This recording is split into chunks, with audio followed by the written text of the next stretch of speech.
Writing. We're writing all the time in college classes, and even more so perhaps in blended and fully online classes. But students don't frown about it like they do in face-to-face classes with red marks. Sometimes they don't even know they're writing. There's a little bit more happiness about writing when it's internet-based writing, right? Because there's no red marks. There's also more collaboration, more interaction, more reflection, more chances to revise what they've done. The internet is a place for you to do writing as an individual, personal writing, collaborative team writing, writing that might have expert feedback from around the world, summary writing of the course contents, portfolio work, case-based learning analysis, so cases and simulations and other things online. We might be writing when we chat. We might be writing when we Twitter. We might be writing when we do blog posts. We might be writing when we have discussions on the web. We're writing all the time.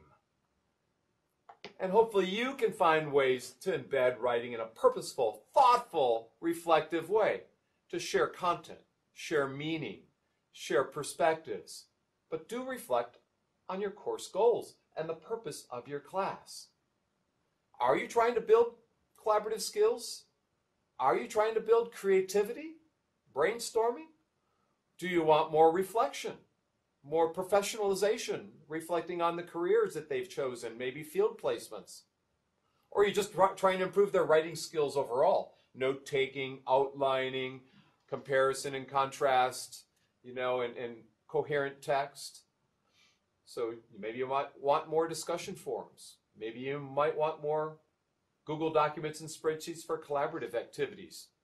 Perhaps you choose role plays and debates to get students out of their normal, traditional perspectives.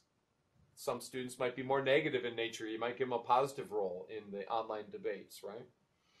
You might have someone being the devil's advocate to spring to life all sorts of writing and reflection in and among people and interactivity. Maybe you have internships and field experiences, but think about what it is that you have online. What kind of group activities? Do you want to have more self-check activities where it's self-paced and they go through on their own? Or is it more team-based and collaborative? Is it more reaction and position papers? Or is it more moral and ethical and positions on the discipline? Are you taking stances, if you will?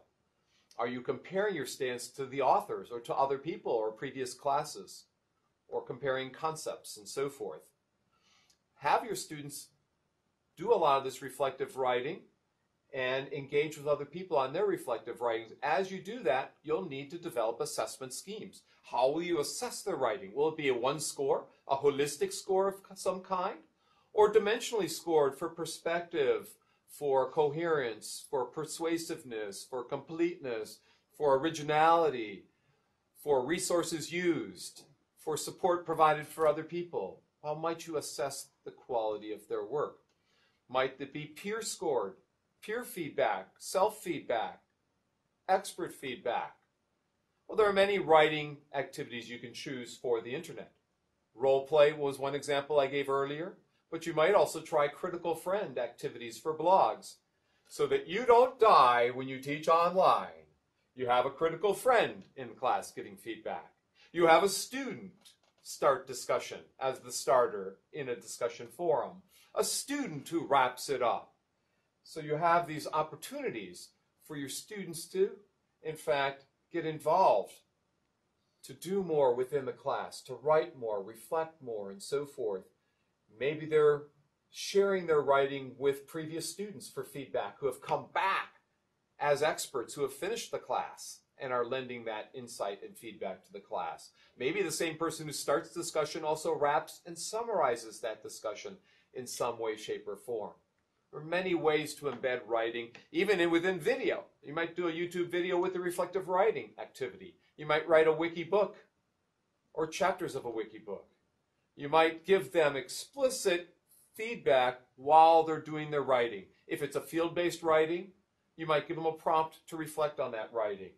And you might be the one, as the instructor, who summarizes all the field experience writing so that if one person has a bad field experience, you can pull out all the good ones so students don't leave the discipline. You can also have all these writings be linked to the concepts of the book and talk about what concepts the students missed when they're in the field experience, what they got. Start with the positive, then end with maybe some things they missed. You might have them look at trends in the field for reflection papers, topics in the field that are emerging, or job applications of where they're currently working or where they hope to work, and have them write papers and reflections on it and provide examples from previous semesters. You also might have them reflect on lecture content, like this one coming to you. You might have your students write a reflection paper on this particular content to have them think about the key concepts of this particular session, for instance. You might have them watch a video of a famous author being interviewed about a book, or a conference keynote given by that author, or some kind of video chat. After having read the book, listened to the video, watched his presentation or interview, have them write a reflection paper. Now, there's some advice about writing. Avoid the notion of writing too much, the frustration that comes from having too much to grade, as well as students too much to write, and maybe too much to do at the end of the semester, to apportion it out over the whole semester. Use experts to give feedback, peers to give feedback, so you're not the only one. Archive previous writings, samples, so students can see best practices. And as you archive them, your course requirements go up, the standards go up, because you put up the best stuff, and you might put up non-examples or some of the stuff that's maybe not so good. Give explicit prompts so they know what to expect. Be very detailed of what their writing process should be like, what they should include within their papers, what the purpose and scope is of the online discussion. Without a purpose and scope, without spelling out the process, both the assessment process as well as the feedback process, students might, procrastinate. They might not be able to complete the work because they haven't been given the guidance. Maybe look for supplemental thesaurus and dictionary resources and encyclopedias that you can make available as referenceware for your students. You might find the Purdue Online Writing Laboratory, or OWL, OWL, or the Doyle Online Writing Lab from Reed College to have useful materials for your students. Or maybe the National Council of Teachers of English. Go to that website and maybe find examples and pointers for how to do persuasive essays or summative texts or things in different genres, right? Ask permission if students post something really cool and high quality, ask permission to repost it. And if it's really high quality or close to, nudge them along to maybe get them to publish it. Help them to publish their work. It's something that's satisfying to you as well as them. Maybe have competitions, collaborations, an external audience evaluating that writing content so they can get excited about the audience that exists beyond the instructor or beyond your class. When you add international audiences, all of a sudden, students write more, think more thoughtfully, more carefully. And don't have everything due at the end or you'll die. They'll die, right? Get things in early. Get feedback early. If you do a writing example early, you can avoid some plagiarism later on because you know they're writing from early on.